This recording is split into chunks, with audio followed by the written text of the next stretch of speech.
लेंगे। आंखें बंद, एकाग्रचित होते हुए 3 बार पवित्र ओम के ओंकार का जाप के साथ आज की इस कक्षा को प्रारंभ करें।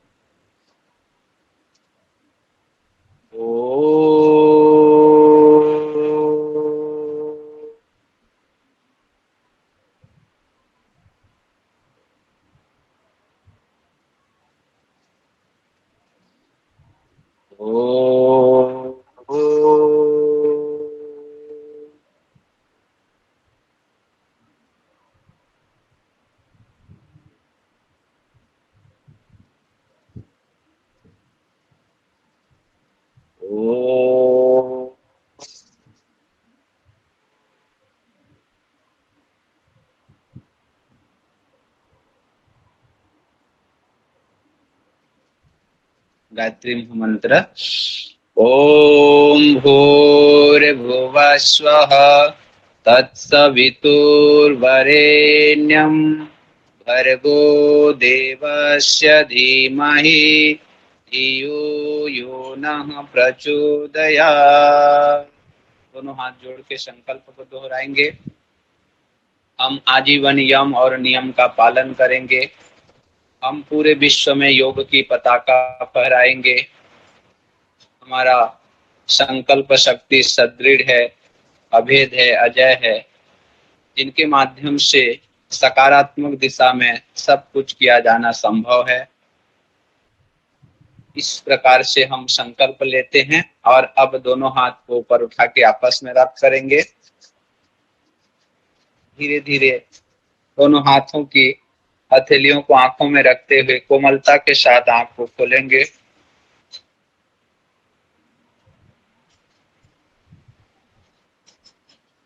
सभी को सादर नमस्ते। नमस्ते मैम।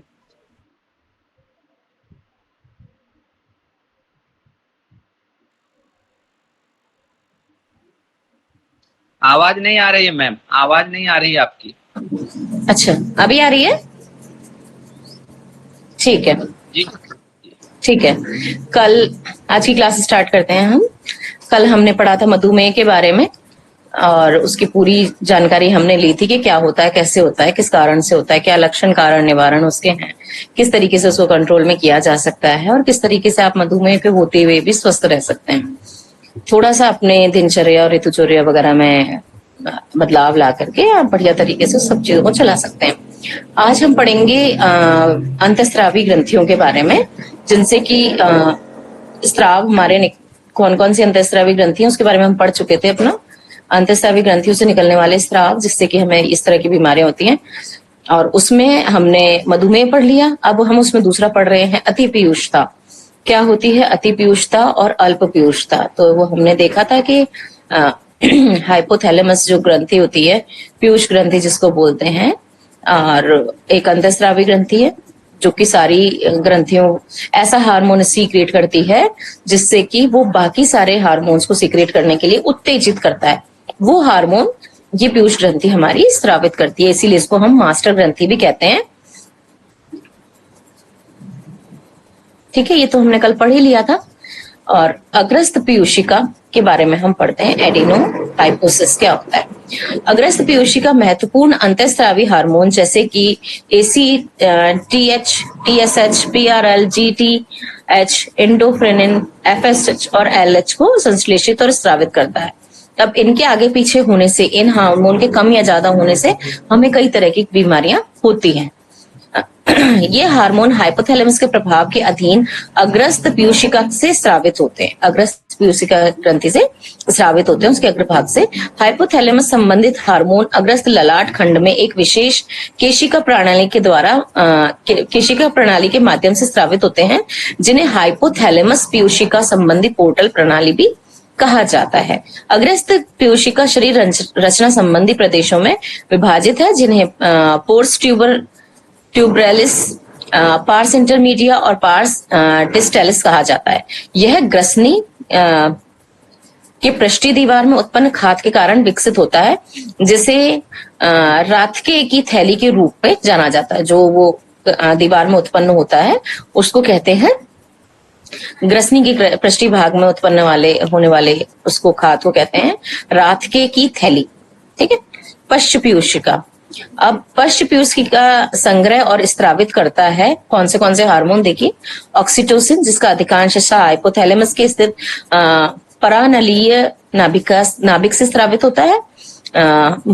मूत्रवर्धक रोधी हार्मोन एडीएच जो कि वैजोप्रेसिन, और एवीपी जो आर्जिनिन वैजोप्रेसिन के नाम से भी जाना जाता है, जिसका अधिकांश हिस्सा हाइपोथैलेमस में नेत्र नली के ऊपर स्थित नाभिक से स्रावित होता है। ठीक है। ये हार्मोन दोनों इससे स्रावित होते हैं। और ये ऑक्सीटोसिन के बारे में सुना होगा आपने कि ये हमारे हैप्पी हार्मोन्स के अंदर से एक हार्मोन होता है, जैसे डोपामाइन है, एड्रेनल है हमारा, ये सारे क्या होते हैं, ये ऑक्सीटोसिन, ये हमारे हैप्पी हार्मोन्स के अंदर आते हैं। तो ये सब एक दूसरे से कोरिलेटेड होते हैं और इन सबको वो स्रावित कर रहे हैं किस किस भाग से, ये इसमें बताया जा रहा है। ऑक्सीटोसिन उन हार्मोन में से एक है जो अनुकूल फीडबैक वाले पाश का निर्माण करते हैं, तो अनुकूलता का निर्माण करते हैं वो। उदाहरण के लिए गर्भाशय का संकुचन पश्च पीयूषिका से ऑक्सीटोसिन के स्राव से उत्तेजित होता है, जो बदले में गर्भाशय के संकुचन को बढ़ाता है, और ये अनुकूल फीडबैक पाश संपूर्ण प्रसव के दौरान जारी रहता है। ऑक्सीटोसिन बहुत ज्यादा जरूरी हार्मोन होता है, ये औरतों के अंदर ज्यादा होता है ये। और ये मतलब जब डिलीवरी होती है ना, तो उस टाइम पे गर्भाशय के संकुचन को बढ़ाता है, उससे प्रसव आराम से हो जाता है। और हाँ ठीक है, ये अनुकूल फीडबैक पाश द्वारा प्रसव के दौरान जारी रहता है, उसी से प्रसव हो सकता है, क्योंकि संकुचन यही पैदा करता है। तो जो पेन्स आते हैं वो इसी के कारण आते हैं। उपयुक्त वर्णित पीयूषिका का विभाजन स्तनधारी जंतुओं की खास विशेषता होती है, और भिन्न भिन्न मात्राओं में यह सभी चौपाइयों के लिए भी सही है। चौपाइयों मतलब चार पैरों वाले जितने भी जानवर, उनके लिए भी है ये चार पैरों वाले स्तनधारी जीव। हालांकि सिर्फ स्तनधारियों में ही पश्च पीयूषिका का एक ठोस आकार होता है। लिंगफिश में ये अग्रस्त पीयूषिका के ऊपर स्थित ऊतक की अपेक्षाकृत रूप से एक सपाट विस्तार है, इसमें अलग होता है। और बाकी ये सारे जो स्तनधारी जीव हैं, जो चौपाइयों के बारे में बोला, उन सब में होता है ये।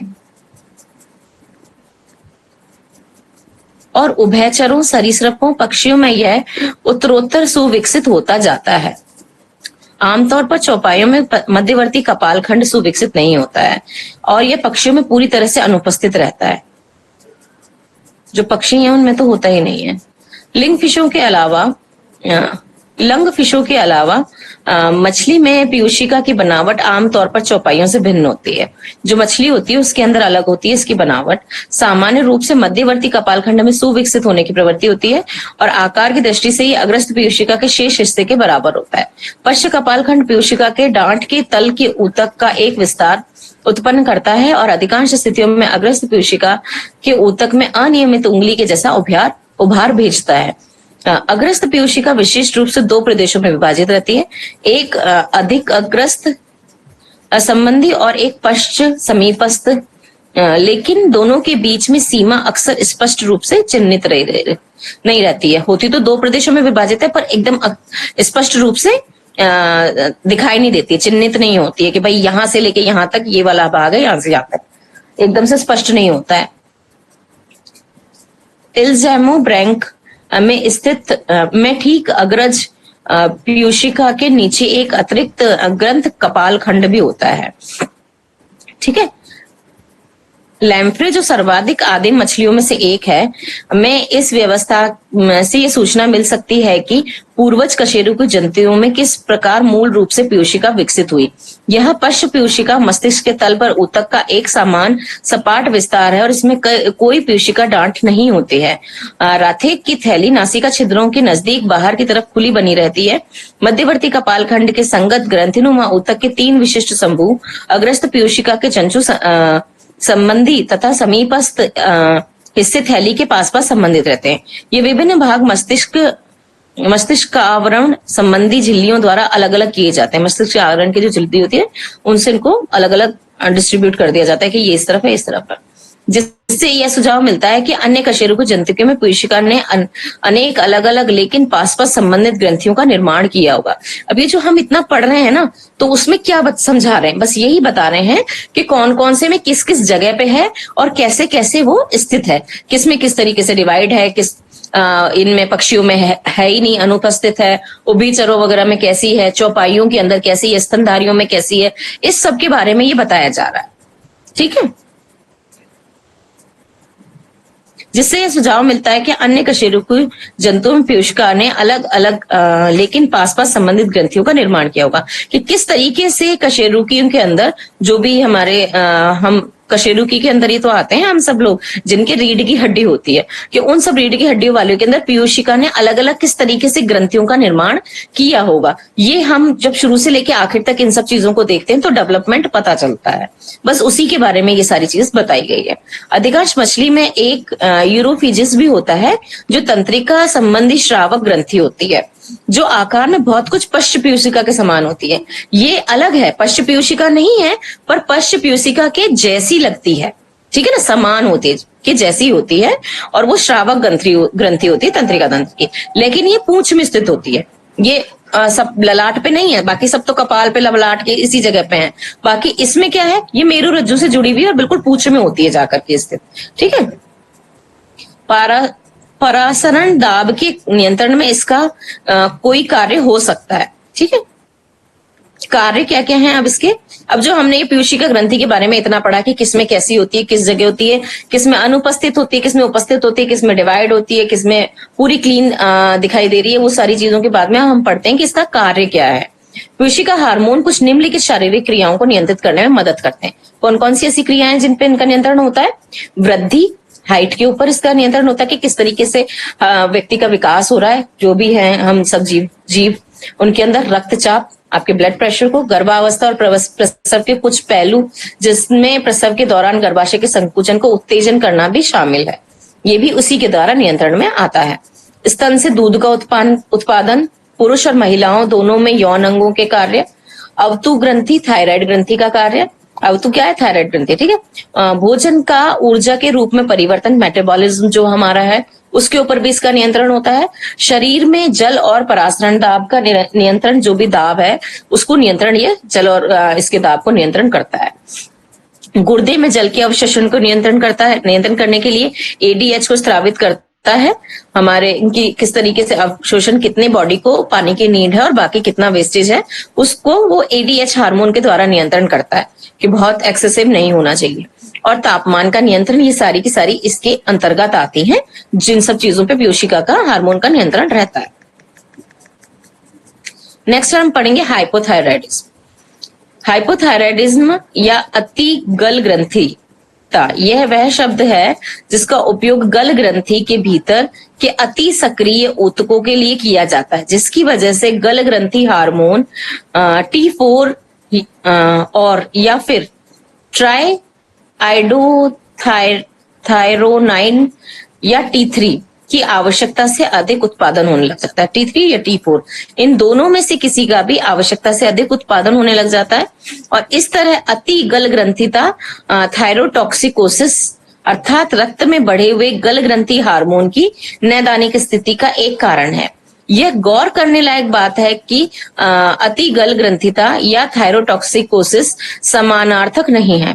उदाहरण के लिए थायरोटॉक्सिकोसिस बजाय इसके बहिर्जातार थायराइड हार्मोन के अंतर्ग्रहण या थायराइड ग्रंथि की सूजन के कारण हो सकता है, जिसकी वजह से यह अपने थायराइड हार्मोन के भंडार को स्रावित करने लगता है। सूजन आ जाती है तो थायराइड का जो हार्मोन है वो स्रावित होने लग जाता है और ज्यादा स्रावित होता है। थायराइड हार्मोन कोशिकीय स्तर पर महत्वपूर्ण है, जो शरीर के लगभग हर प्रकार के ऊतक को प्रभावित करता है। जो थायराइड हार्मोन है वो हर प्रकार के ऊतक को प्रभावित करता है।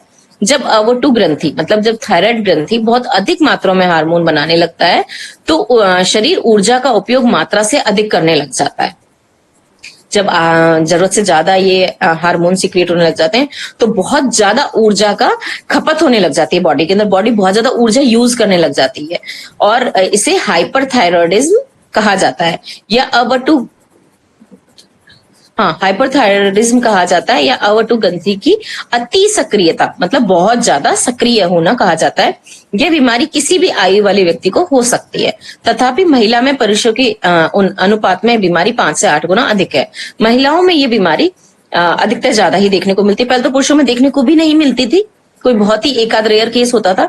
आजकल तो पुरुषों में देखने के लिए भी मिल रही है। बाकी थायराइड अधिकतर महिलाओं में उसका परसेंटेज ज्यादा है थायराइड का, हाइपरथायराइडिज्म हो या हाइपोथायराइडिज्म हो, दोनों का। अवटु ग्रंथि, थायराइड एक छोटी सी ग्रंथि होती है जो तितली के आकार की निचले गर्दन के बीच में होती है। निचले गर्दन के बीच वाले हिस्से में हमारे तितली के आकार की यहाँ थायराइड ग्लैंड होती है, जिससे कि ये निकलता है। इसका मूल काम होता है कि शरीर में उपाचय की क्रिया को नियंत्रित करे, मतलब मेटाबॉलिज्म को नियंत्रित करे। मेटाबॉलिज्म को नियंत्रित करने के लिए अवटु ग्रंथि थायराइड हार्मोन बनाता है, जो कि शरीर की कोशिकाओं को यह बताता है कि कितनी ऊर्जा का उपयोग किया जाना है। थायराइड हार्मोन क्या बता रहा है? आपके बॉडी को ये बता रहा है, सेल्स को ये इंडिकेशन भेज रहा है कि शरीर के द्वारा कितनी ऊर्जा का उपयोग किया जाना है, कितनी बचा के रखी जानी है। ठीक है। यदि थायराइड ग्रंथि सही तरीके से काम करे तो संतोषजनक दर पर शरीर की जो मेटाबॉलिज्म के कार्य के लिए आवश्यक हार्मोन की सही मात्रा बनी रहेगी। जैसे जैसे हार्मोन का उपयोग होता रहेगा, अवटु ग्रंथि उसकी प्रतिस्थापना करता रहेगा। अवटु ग्रंथि रक्त की धार में हार्मोन की मात्रा को पिट्यूटरी ग्रंथि के संचालित करके नियंत्रित करता है। ठीक है, पिट्यूटरी ग्रंथि को संचालित करता है और रक्त की धारा में हार्मोन को नियंत्रित कर देता है। जब मस्तिष्क के नीचे खोपड़ी के बीच में स्थित पिट्यूटरी ग्रंथि को यह पता चलता है तो अवटु हार्मोन की कमी हुई है या उसकी मात्रा अधिक है, तो वह हार्मोन THPC संयोजित करता है और अवटु ग्रंथि को बताता है कि क्या करना है। थायराइड हार्मोन शरीर में सभी प्रक्रियाओं की गति एक नियंत्रक के रूप में काम करता है। थायराइड क्या करता है कि सभी के ऊपर नियंत्रक का रूप में काम करता है, सभी क्रियाओं के ऊपर। इस गति को चपाचप कहा जाता है। ठीक है, मतलब मेटाबॉलिज्म ही इसी को कहते हैं। यदि बहुत ज्यादा थायराइड हार्मोन हो तो शरीर के हर कार्य में तेजी होने लग जाती है, तेजी से आने लग जाती है। इसीलिए आश्चर्य की बात नहीं है कि अति गल ग्रंथिता के कारण कुछ लक्षणों में शामिल है घबराहट, चिड़चिड़ापन, पसीने में वृद्धि, दिल का जोरों से धड़कना, हाथ पैरों का कांपना, चिंता, सोने में तकलीफ होना, त्वचा का पतला हो जाना, नाजुक बाल हो जाना, खासकर ऊपरी बाहों की जांघों और मांसपेशियों की जो मांसपेशियां हैं उनके अंदर कमजोरी आ जाना शामिल है। आंत की गड़बड़ी भी बहुत लगातार होती रह सकती है, लेकिन दस्त या डायरिया असामान्य है। काफी भूख के बावजूद भी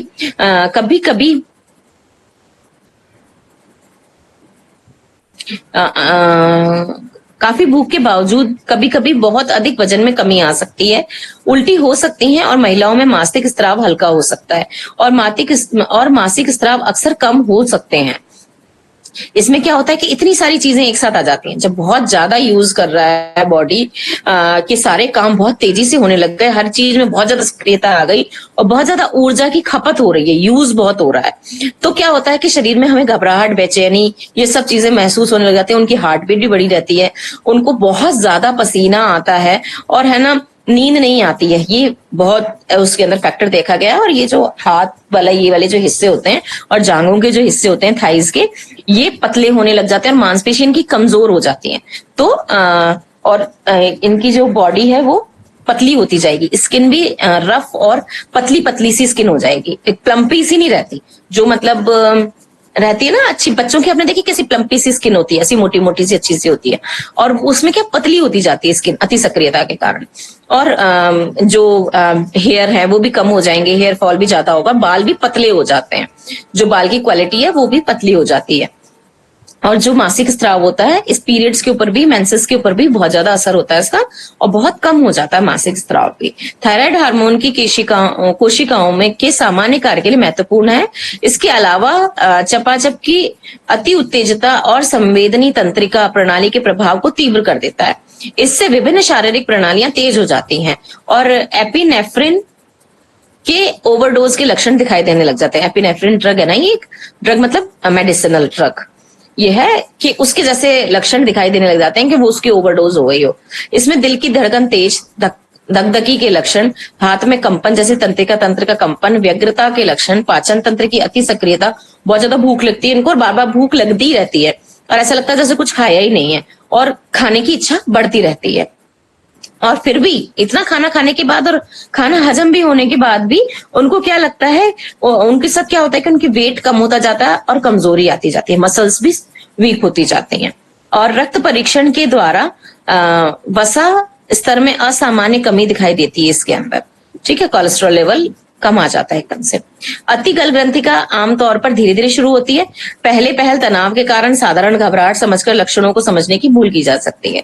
एकदम घबराहट जैसे लक्षण हैं तो लोग ये सोचते हैं कि टेंशन के कारण शायद इस तरह की चीजें हुई होंगी। अगर कोई व्यक्ति डाइटिंग के जरिए वजन घटाने की कोशिश कर रहा है तो कोई व्यक्ति अति गल ग्रंथि का से वजन घटने से प्रसन्न हो सकता है। अगर वो कोई भी पर्सन डाइटिंग कर रहा है और अगर उसको हाइपरथायराइडिज्म हो गया तो वो पतला होने लग जाएगा, तो वो क्या सोचता है कि मैं डाइटिंग करने के कारण पतला हुआ, पर ये सही नहीं है। आप टेस्ट करवाओ तो आपको असलियत पता चलेगी कि डाइटिंग के कारण वजन कम हो रहा है या आपको हाइपरथायराइडिज्म के कारण वेट कम हो रहा है। तो हेल्दी वेट लॉस अच्छा होता है हमेशा, जिससे कि अन्य समस्याएं पैदा हो सकती हैं। इसलिए कहते हैं कि जब आप डाइटिंग भी कर रहे हो तो उसे सोच समझ के और किसी जो प्रोफेशनल है उसके अंडर करो, कि कहीं ऐसा ना कि कोई और बीमारी लग रही है आपको उसके अंदर और आप खुश हो रहे हैं कि आपका वेट लॉस हो रहा है, पता पड़ा कि इससे अंदर गंभीर बीमारियां पैदा हो रही हैं तो आगे प्रॉब्लम आ सकती है।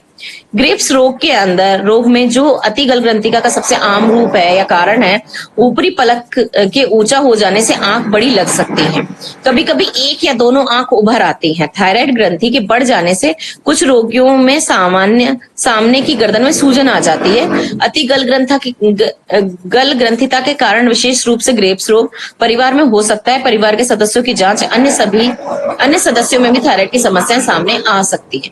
यानी अगर परिवार में एक को है तो हो सकता है कि बाकी के लोगों को भी हो, वो चांसेस होते हैं। और क्या होता है कि जब ये जो गले का ये वाला पोर्शन है, ये नीचे वाला जो हाफ पोर्शन है, ऊपर का नहीं, ये जो नीचे का पोर्शन है, इसमें सूजन आ जाती है तो ये ऐसे मोटा सा लटक जाता है, लाइनिंग दिखाई देती है इसके अंदर, ठीक है ना, ऐसे अलग से लाइनिंग जैसी दिखाई देती है कि ये थायराइडिज्म उसको हो चुका है, हाइपरथायराइडिज्म हो चुका है।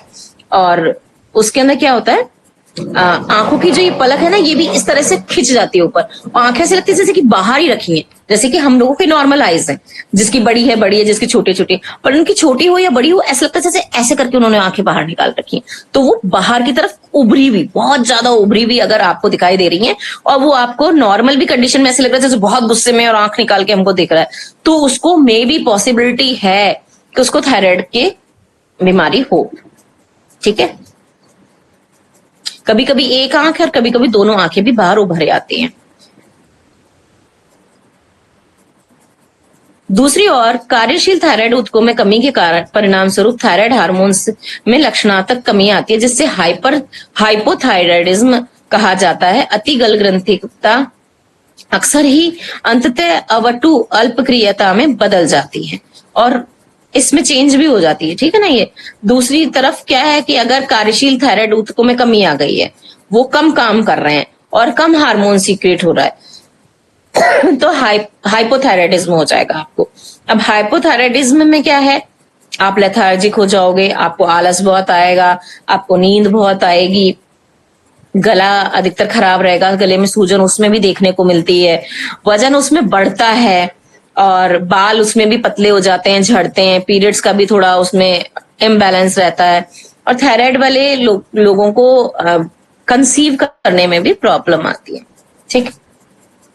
संकेत व लक्षण, बड़े नैदानिक लक्षणों में वजन का घटना, प्राय भूख में वृद्धि के साथ चिंता, गर्मी के प्रति अति असहनशीलता, बालों का झड़ना, मांसपेशियों में दर्द, कमजोरी, थकान, अति सक्रियता, चिड़चिड़ापन, अल्प शर्करा रक्तता, उदासीनता, बहुमूत्रता, अति पिपासा, मतलब प्यास भी बहुत ज्यादा लगती है उनको, प्रलाप, कंपन, प्रिटिबियल मिक्सीडीमिया और पसीना शामिल है। ये सारे के सारे लक्षण साथ में अगर आ रहे हैं या इनमें से ज्यादातर लक्षण साथ में आ रहे हैं तो ये संकेत है कि भाई ये वाला बीमारी हो सकती है हाइपरथायराइडिज्म की। तो उसका टेस्ट जरूर करवा लेना चाहिए ताकि आप सही समय पर उसका इलाज स्टार्ट कर सकें। इसके अलावा रोगियों में और भी विभिन्न प्रकार के लक्षण दिख सकते हैं, जैसे धकधकी, अतालता, विशेष रूप से अलिंदी तंतुओं का विकास, श्वास में कष्ट, डिसेप्सिया, काम इच्छा में कमी, मिचली, उल्टी, दस्त, दीर्घकालीन अनुपचारित अतिगलनता से अस्थि सुरुष्ता, मतलब ऑस्टियोपोरोसिस भी हो जाता है इसमें, कि अगर बहुत टाइम तक इलाज नहीं कराया गया तो हड्डियां भी फिर गलने लग जाती हैं और पोरस हो जाती हैं अंदर से, और ऑस्टियोपोरोसिस हो जाता है आपको। ये शास्त्रीय लक्षण बुजुर्गों में अक्सर मौजूद भी नहीं होते हैं, और जबकि बुजुर्गों में तो ये लक्षण होते भी नहीं है, ये इसी बीमारी में अधिकतर होते हैं। स्राविक प्रत्यक्षीकरण में कंपन, नर्तन रोग, पेशी विकृति और अति संवेदनशील व्यक्तियों में, खासकर एशियाई वंशजों में आवधिक पक्षघात भी शामिल किया जा सकता है, कि इसमें पक्षघात भी हो जाता है। थायराइड रोग और सहज पेशी दुर्बलता के बीच में संबंध पाया गया है। इस हालत में थायराइड रोग स्वभाव से स्वरोगक्षम ऑटो इम्यून डिजीज के अंदर भी आता है, ठीक है ना, होता है। लगभग 5% सहज पेशी दुर्बलता के कारण रोगियों में अति गल ग्रंथि का भी पाई जाती है। थायराइड के इलाज के बाद सहज पेशी दुर्बलता में बहुत ही कम मामलों में सुधार हो पाता है, और इन दोनों के बीच में संबंध को ठीक से नहीं समझा जा सका है अभी तक, ठीक है। कुछ बहुत ही दुर्लभ स्राविक प्रत्यक्षीकरण जो कि संदिग्ध रूप से थायरोटॉक्सिस के साथ जुड़े हैं, वे स्यूडो ट्यूमर सेरिब्री या प्रमस्तिष्क पेशी शोषी पार्श्व काठिन्य और गुलियन वारे जैसा सिंड्रोम है। किसी भी प्रकार की अति गल ग्रंथिता में मौजूद रह सकने वाली लघु दृष्टि संबंधी लक्षण है पलक प्रत्याहार।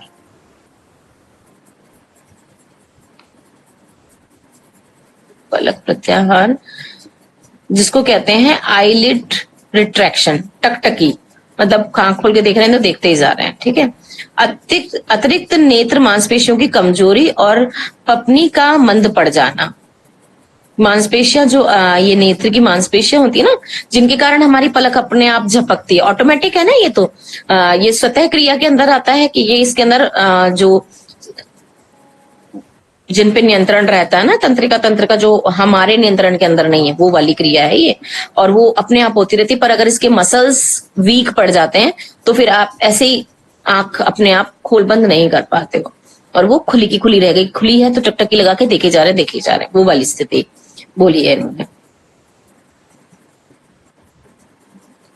टकटकी में पलके सामान्य, अति गल ग्रंथि में हाइपरथायराइडिज्म में टकटकी में पलके सामान्य से अधिक ऊपर की ओर प्रत्यादिष्ट होती हैं। श्रेष्ठतर स्वच्छ मंडलम किनारा सुपीरियर कार्नियो स्क्वेलरम लिम्बस सामान्य स्थिति होती है, जहां आंख की पुतली की ऊपरी सीमा पर आंख का सफेद शुरू होता है।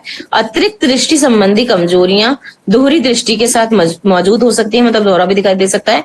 मंद पलक में जब रोगी अपनी आंख के नीचे की ओर किसी वस्तु का पीछा करता है, तब नीचे की ओर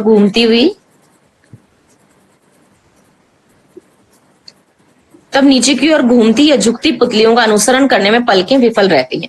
जब नीचे की तरफ किसी चीज को देखता है वो, कि जैसे हम ऊपर देख रहे हैं, सीधे बैठे ऊपर देख रहे हैं तो ऊपर की तरफ तो वो इजीली चली गई, पर जैसे ही नीचे की तरफ करता है तो उसमें असमर्थ होता है कि पलकें तब उसको फॉलो करने में असमर्थ होती हैं, कि हम ऐसे करते तो हमारी पलकें झुक जाती है ना, और ऐसे करते तो हमारी पलकें ऊपर हो जाती है, और बट उसके अंदर क्या है कि नीचे करने में असमर्थता हो जाती है। ये वाली बात समझा रहे हैं इसके अंदर, विफल रहती हैं, और ऊपरी ओर के प्रदर्शन में भी उसी प्रकार का होना पलक प्रतिगमन का होना कहते हैं। अस्थायी रूप से अतिगल ग्रंथिता के उपचार के साथ ये लक्षण या संकेत गायब हो जाते हैं। जब इसका ट्रीटमेंट स्टार्ट करते हैं तो ये वाले लक्षण तो उसमें चले जाते हैं, और सारे ही लक्षण नहीं जा पाते हैं इसमें। दृष्टि संबंधी इन सभी लक्षणों या संकेतों को नेत्र गोलक का उभार के साथ भ्रम में नहीं पड़ना चाहिए, जो विशेष रूप से और विलक्षण ढंग से ग्रेव्स रोग के कारण अतिगल ग्रंथिता में होता है। ध्यान दें कि सभी एक्सोथॉल्मस ग्रेव्स रोग के कारण नहीं होते हैं, लेकिन जब अतिगल ग्रंथिता के साथ मौजूद हो तो यह ग्रेव्स रोग का नैदानिक है, ठीक है। आंखों के सामने की ओर उभार या बहिक्षेपण पूर्व नेत्र कक्षीय वसा में इम्यून मध्यस्थता सूजन की वजह से होता है। एक्सोफ्थाल्मोस जब मौजूद हो तब अति गलग्रंथिता मंद पलक और टकटकी को तीव्र कर सकता है। थायरोटॉक्सिक संकट दुर्लभ है, मतलब थायराइड वाला तूफान, थायरोटॉक्सिक संकट दुर्लभ है, लेकिन अति गलग्रंथिता की एक गंभीर समस्या है, जो कि किसी थायरोटॉक्सिन रोगी के बहुत बीमार होने या शारीरिक रूप से अत्यधिक थका होने से हो सकती है। इसमें लक्षण में शामिल है शरीर का तापमान 40 डिग्री 104 रहना या उससे अधिक की वृद्धि, द्रुत नाड़ी मतलब तेज नाड़ी, बहुत तेज चलती है। जब उनके नाड़ी परीक्षण किया जाता है तो बहुत तेजी से उनकी नाड़ी चलती है, तो उसे द्रुत नाड़ी कहते हैं। अतालता, उल्टी, दस्त, निर्जलीकरण, पानी की कमी भी हो जाती है शरीर में, कोमा और मृत्यु, ये सारी चीजें हैं। थायराइड तूफान का आपातकालीन उपचार और अस्पताल में भर्ती होना जरूरी है। अगर थायराइड तूफान आ गया, थायराइड स्ट्रॉम आ गया उसमें, तो आपको उसको एडमिट कराना बहुत ज्यादा इंपॉर्टेंट है, नहीं तो फिर वो कोमा और मृत्यु वाली सिचुएशन आ जाती है। परिसंचारी थायराइड हार्मोन के स्तर को कम करना और उसके निर्माण में कमी लाना मुख्य इलाज है, कि उसके स्तर को कम कर दिया जाए और उसका जो निर्माण है, जो बहुत ज्यादा निर्माण हो रहा है, उसमें कमी लाया जाए या उसके ऊपर कंट्रोल किया जाए। यही इसका बस मुख्य इलाज है कि उसको कंट्रोल करो किसी भी तरीके से मेडिसिनल के द्वारा, और है ना फिर उसको कम ही करके रखा जाए उसके स्तर को, और कंट्रोल कर लिया जाए और उसके निर्माण में भी कमी ला दी जाए। यही बस उसका एक ट्रीटमेंट है एकमात्र। प्रोपिल थ्यूरोसिल और मैथिमजोल दो ऐसे एजेंट है जो थायराइड हार्मोन संश्लेषण में कमी लाते हैं। ये मेडिसिनल ड्रग्स हैं दोनों, जो उस चीज के लिए, हाइपरथायराइडिज्म के लिए दिए जाते हैं, जो एक कॉम्बिनेशन में दिया जाता है। आमतौर पर इनकी उच्च खुराक दी जाती है। थायराइड ग्रंथि से थायराइड हार्मोन के स्तर को रोकने के लिए सोडियम आयोडाइड, पोटेशियम आयोडाइड या लुगोल का घोल दिया जाता है। प्रोपानोलॉल जैसे बीटा ब्लॉकर्स हृदय की दर को नियंत्रित करने में मदद कर सकते हैं। रक्त संचार में सहायता करने के लिए अंतः शिरा स्टेरॉइड का इस्तेमाल किया जाता है, स्टेरॉइड भी दिया जाता है। इस सदी के प्रारंभ में थायराइड तूफान की से मृत्यु की दर 100% तक पहुंच चुकी थी। हालांकि अब ऊपर वर्णित चिकित्सा के आक्रामक उपयोग से थायराइड तूफान में मृत्यु दर में 20% से कम हो गई है, मतलब 20% अब उसको कंट्रोल किया जा सका है 100 में से। हाइपरथायराइडिज्म की निम्नलिखित लक्षण है। अब तक तो हमने पढ़ा हाइपोथायराइडिज्म क्या लक्षण है, क्या उसको किस तरीके से कंट्रोल कर सकते हैं और क्या करना चाहिए उसके लिए। अब है हाइपरथायराइडिज्म कि उसके क्या लक्षण है। तो इसमें है चिड़चिड़ापन, अधैर्यता, धैर्य नहीं होता है उनके अंदर बिल्कुल भी, और मांसपेशियों में कमजोरी या कपकपी, मासिक धर्म अक्सर ना होना या बहुत कम होना, वजन घटना, नींद ठीक से नहीं। हाइपरथायराइडिज्म तो है ये भी, हाँ हाइपरथायराइडिज्म है ये, और इसमें मेन चीज बता दिया इन्होंने, ठीक है, लक्षण के अंतर्गत वो थे उसमें वो। और वजन का घटना, नींद ठीक से ना आना, अवटु ग्रंथि का बढ़ जाना, और आंख की समस्या या आंख में जलन, और गर्मी के प्रति अति संवेदनशीलता होती है, प्रति संवेदनशीलता, उनको बहुत ज्यादा गर्मी लगती है और पसीने भी बहुत ज्यादा आते हैं। ये अवटु ग्रंथि की बीमारी जल्दी पकड़ में आ जाती है, तो लक्षण दिखाई देने से पहले ही उपचार को ठीक किया जा सकता है। अवटु ग्रंथि जीवन भर रहता है। ध्यानपूर्वक इसके प्रबंधन से अवटु ग्रंथि से पीड़ित व्यक्ति को अपना जीवन स्वस्थ और सामान्य रूप से जी सकते हैं, अगर वो उसका ध्यानपूर्वक इसका वो कर सके, मैनेज कर सके। तो कारण क्या है? अति गलग्रंथिता के कई कारणों से, जैसे अधिकांश से संपूर्ण ग्रंथि थायराइड हार्मोन का अति उत्पादन करने लगती है, जिससे ग्रेव्स रोग हो जाता है। आमतौर पर कम मामलों में अतिरिक्त हार्मोन स्राव के लिए एक अकेली ग्रंथि का जिम्मेदार होती है, जिसे गर्म ग्रंथि का कहते हैं। थायराइडिटिस मतलब थायराइड की सूजन भी अति गल ग्रंथिता पैदा करती है। अगर थायराइड में स्वैलन भी आ रही है बार बार, तो वो भी अति गल ग्रंथिता पैदा कर देगी। अनेक नैदानिक स्थिति में कार्यशील थायराइड ऊतक द्वारा अतिरिक्त थायराइड हार्मोन का उत्पादन किए जाने लग जाता है। मनुष्य में इसके प्रमुख निम्नलिखित कारण है। ग्रेव्स रोग एक स्व प्रतिरक्षी रोग है, मतलब ऑटो इम्यून डिजीज है ग्रेव्स रोग, और आमतौर पर विश्व स्तर पर ये 50 से 80% के साथ बहुत ही आम रोगोत्पत्ति कारक या हेतु विज्ञान है। हालांकि ये स्थान के साथ पर्याप्त रूप से भिन्न भिन्न होता है, सब जगह अलग अलग है, मतलब स्टेट क्या है कंट्री वाइज, तो अलग अलग कंट्रीज वगैरह में अलग अलग है। जैसे स्विट्जरलैंड है, स्विट्जरलैंड में 47% है, ऑस्ट्रेलिया में और अमेरिका में 90% है। समझा जाता है कि आहार में आयोडीन की भिन्नता के कारण ऐसा होता है, आयोडीन इसके लिए मेन थायराइड के लिए मुख्य कारक होता है। तो आयोडीन अगर कमी ज्यादा है आयोडीन की तो खाने के अंदर, तो ये हो सकता है। विषाक्त बहुग्रंथि का गंडमाला, वो भी इसका एक कारण हो सकती है। विषबेल भी बोलते हैं इसको, गंडमाला को, बहुग्रंथि का गंडमाला को। अनेक अन्य कारणों से थायराइड हार्मोन का उच्च स्तर, बहुत ही सटीक शब्द है, अति थायरॉक्सिन रक्तता हो सकता है। थायराइड की सूजन को थायराइडिटिस कहा जाता है।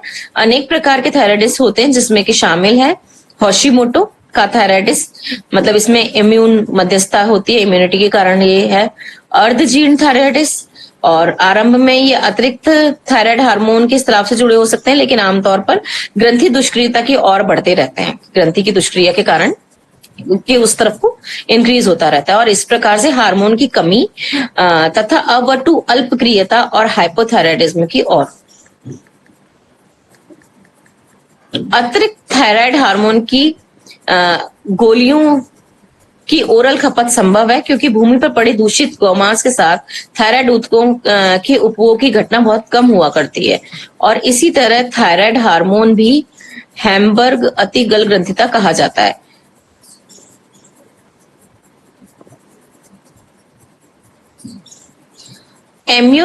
एम्यूडेरोन एक अतालता विरोधी दवा है जो थायरॉक्सिन के समान है और थायराइड की या तो कम या अति क्रियाशीलता के कारण हो सकती है। जन्म देने वाले वर्ष के दौरान लगभग 7% महिलाओं में होने वाला पोस्टमार्टम थायरोटॉक्सिक्स, जन्म देने के तुरंत होने वाली अवटु ग्रंथिता या थायरोइडाइटिस। आमतौर पर पीपीटी कई चरणों में हुआ करती है, मतलब थायरोइडाइटिस, ठीक है, जिनमें पहली अतिगल ग्रंथिता और अतिगल ग्रंथिता की यह अवस्था आमतौर पर इलाज की आवश्यकता के बिना ही कुछ सप्ताह में या कुछ महीने में अपने आप ठीक हो जाया करती है, दुरुस्त हो जाती है अपने आप ही, ठीक है, जो प्रथम चरण होता है उसके अंदर। रोग की पहचान, अब हम इसकी रोग की पहचान कैसे करेंगे? रक्त में श्लेष्मिक ग्रंथि द्वारा उत्पादित थायराइड उत्तेजक हार्मोन टीएसएच जो होता है के स्तर को मापना विशिष्ट रूप से संलिग्ध अतिगल ग्रंथिका का प्रारंभिक परीक्षण है। फर्स्ट तो टेस्ट ही ये होता है कि टीएसएच का परीक्षण आप कर लो थायराइड के लिए, कि अगर उसको आपको लग रहा है तो टीएसएच का टेस्ट कर लीजिए। टीएसएच के निम्न स्तर पर विशिष्ट रूप से इंगित करता है कि श्लेष्मिक ग्रंथि को मस्तिष्क द्वारा थायराइड ग्रंथि के उत्तेजन में कटौती करने के लिए रुकावट डाली गई है या निर्देशित किया गया है, जिससे रक्त में T4 या T3 के स्तरों में वृद्धि होने लग जाती है। कभी कभार ही एक निम्न टीएसएच श्लेष्मिक की प्राथमिक विफलता और अन्य बीमारी के कारण श्लेष्मिक के अस्थायी अवरोधन को इंगित करता है।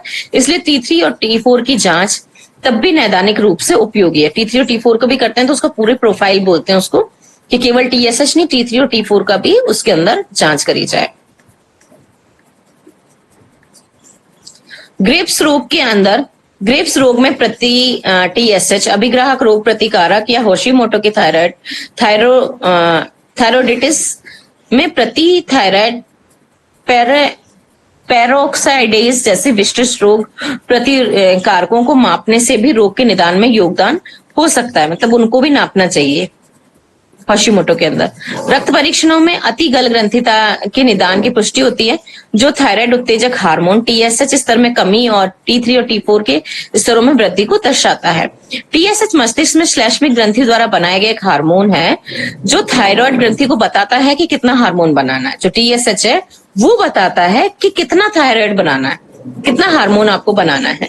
जब थायराइड हार्मोन बहुत अधिक होता है तो टीएसएच कम हो जाता है, और रेडियोधर्मी आयोडीन उद्धरण परीक्षण द्वारा थायराइड स्कैन दोनों अतिगल ग्रंथिता के कारण का चरित्र चित्रण करते हैं, या रेडियोलॉजिस्ट या डॉक्टरों को अतिगल ग्रंथिता के कारण निर्धारण में सक्षम बनाते हैं।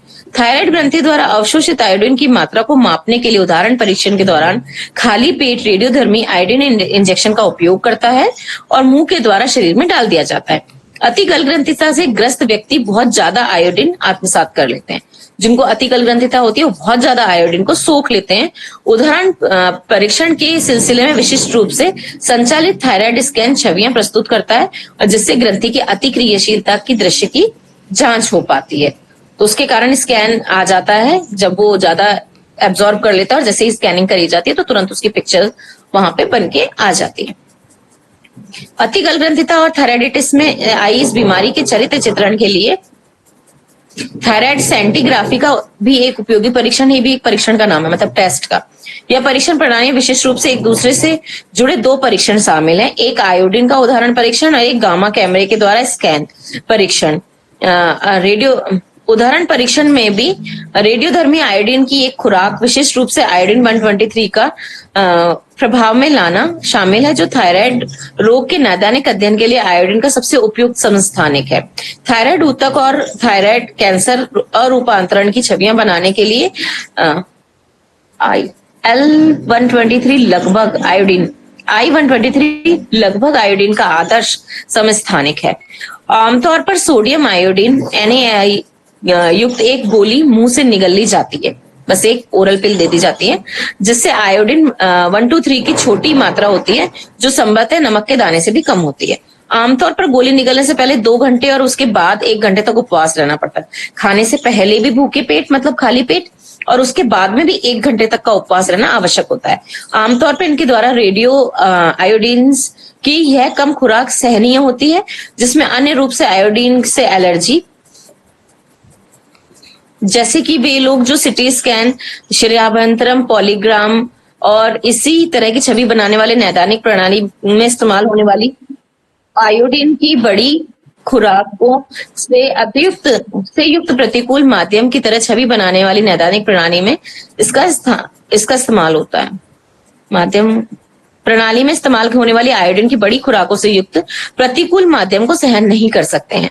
थायराइड ग्रंथि में अवशोषित नहीं हो सकने वाले अतिरिक्त रेडियो आयोडीन को शरीर मूत्र के द्वारा बाहर निकाल देता है। जो एब्जॉर्ब नहीं हुई उसको बाहर निकाल दिया जाता है। और कुछ रोगी नैदानिक आयोडीन से हल्की एलर्जिक प्रतिक्रिया का अनुभव कर सकते हैं। कुछ लोगों के अंदर ऐसा भी होता है कि जब ये दिया जाता है तो कुछ अलग एलर्जिक प्रतिक्रिया उनमें हो सकती है और उन्हें हिस्टामिन रोधी दिया जा सकता है, तो एंटी हिस्टामिन उनको दे दिया जाता है ताकि उनकी जो ये एलर्जी है उसको कंट्रोल किया जा सके। आमतौर पर 24 घंटे बाद रेडियो आयोडीन उदाहरण का स्तर वापस प्राप्त कर लेता है, मतलब वापस उसी में आ जाता है जिस लेवल पे होता है। थायराइड और इसे गले में बंधी एक धातु शलाका से जुड़े उपकरण से मापा जाता है, जो थायराइड की रेडियोधर्मिता का उत्सर्जन को मापता है। इस परीक्षण में 4 मिनट लगते हैं। तब तक मशीन सॉफ्टवेयर के द्वारा उदाहरण % संचित कर लेता है और विशिष्ट रूप से एक स्कैन भी किया जाता है, जहां गामा कैमरे से विषम थायराइड की ग्रंथि की छवियां ली जाती हैं। रेडियोलॉजिस्ट उसका अध्ययन करता है और छवियों की जांच करने के बाद उदाहरण % का उल्लेख करते हुए एक रिपोर्ट तैयार करता है और अपनी टिप्पणी देता है। हाइपरथायराइडिज्म के रोगी विशेषतया सामान्य से ऊंचे स्तर के रेडियो आयोडीन ग्रहण करते हैं, क्योंकि वो ज्यादा ग्रहण कर जाते हैं, क्योंकि कमी तो होती है उसके अंदर, इसलिए बहुत ज्यादा ग्रहण कर लेते हैं। इसलिए RAI उदाहरण का सामान्य सीमा 10 से 30% होता है। TSH के स्तरों में परीक्षण के अलावा अनेक डॉक्टर विस्तृत परिणामों के लिए T3, फ्री T3, T4 और फ्री T4 का परीक्षण भी करते हैं। इन हार्मोनों के लिए विशिष्ट वयस्क सीमाएं हैं और TSH यूनिट्स इसमें दे रखी हैं क्या क्या होती हैं सबके लिए। अति गल ग्रंथिता से ग्रस्त व्यक्ति आसानी से कई बार T4 और T3 की इन ऊपरी सीमाओं को प्रदर्शित कर सकते हैं। थायराइड ग्रंथि आलेख में थायराइड कार्य की सामान्य श्रेणी सीमाओं को संपूर्ण तालिका में देखें कि क्या क्या है उसके अंदर, वो फिर आप देख लेना। तो टाइम हो गया है, तो इसके निम्नलिखित कारण हम पढ़ लेते हैं, उपचार कल पढ़ लेंगे, 5 मिनट है अभी। ग्रेव्स बीमारी में पूरा A1-2 ग्रंथि अति सक्रिय हो जाती है और अधिक हार्मोन बनने लग जाता है। ठीक है। नोड्यूल्स A1-2 ग्रंथि में भी अति सक्रिय हो जाता है, बहुत ज्यादा सक्रिय हो जाता है। थायराइडिटिस एक ऐसी बीमारी जिसमें दर्द भी हो सकता है और नहीं भी हो सकता, जरूरी नहीं है। इसके अंदर ऐसा भी हो सकता है कि A1-2 ग्रंथि में ही रखे हुए हार्मोन निर्मुक्त हो जाएं और जिससे कुछ सप्ताह और महीनों के लिए हाइपरथायराइडिज्म की बीमारी हो जाए और दर्द रहित थायराइडिटिस अक्सर प्रसव के बाद महिलाओं में पाया जाता है। डिलीवरी के बाद बहुत सारे जो ये लेडीज होते हैं उनके अंदर देखा जाता है। ये अत्यधिक आयोडीन कई औषधि में पाया जाता है, जिसमें किसी में A1-2 ग्रंथि या बहुत अधिक या फिर बहुत कम हार्मोन बनने लगता है। कि कुछ ऐसी औषधियां भी होती है जिनमें आयोडीन की मात्रा ज्यादा होती है या फिर कम होती है, बहुत ज्यादा भी होती है किसी के अंदर, तो उनसे ये जो ग्रंथि है वो डिसबैलेंस हो जाती है, तो बहुत ज्यादा हार्मोन फिर या फिर बहुत कम हार्मोन बनने लग जाता है। ठीक है। अब इसका उपचार हम कल पढ़ेंगे, अभी तो काफी बड़ा टॉपिक है ये, टाइम हो गया है। ठीक है, बीटा ब्लॉकर्स वगैरह हैं, इसके स्थायी उपचार हैं, सर्जरीज भी आती हैं इसके अंदर, रेडियो आयोडीन किस तरीके से काम करता है, ये सारी चीजें हम इसमें पढ़ेंगे।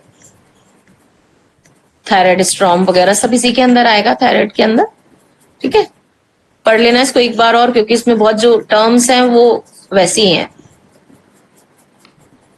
इंग्लिश वाली याद करोगे तो आसानी से याद हो जाएंगे, जो हिंदी वाली थोड़ी सी टिपिकल होती है, आर्टिकल ग्रंथिता वगैरह। टाइम हो गया है, हेमंत जी आप करवा दीजिए शांति पाठ, है ना। आज आप ही हैं, आप ही दोनों लोग। आइए कमर गर्दन सीधी करके एक बार सर्व कुशल प्रार्थना करते हैं। दोनों हाथ घुटने में, ध्यान मुद्रा या प्रणाम मुद्रा में। सर्वे भवन्तु सुखिनः मया सर्वे भद्राः दुख भाग भवेत्। ओम शांति शांति शांति। सभी को नमस्ते।